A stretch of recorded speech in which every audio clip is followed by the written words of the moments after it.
entire boat synchronization becomes like one heartbeat. When everyone is going together in the water at the same exact second, this is where you start feeling the power of the boat and the spirit of the dragon.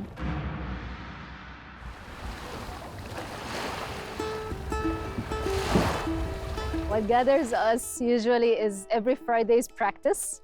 11 teams here in Qatar are gathering by 4:30 in the morning to train and race and have a fun time together. No pressure.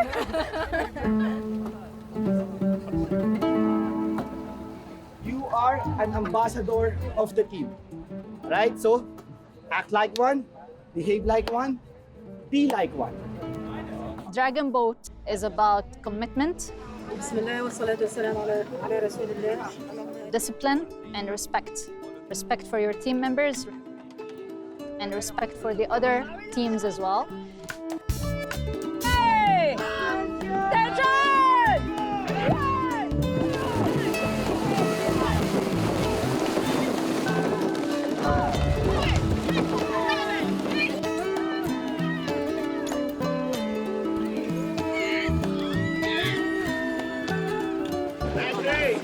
Thank you. Nice race po.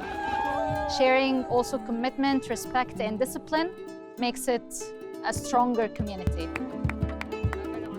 We have more than 7 nationalities, and since we are all here expats in Qatar, if you're here every Friday for 5 years, seeing the same people every week and talking together and catching up on news and then meeting them outside, so it feels like family.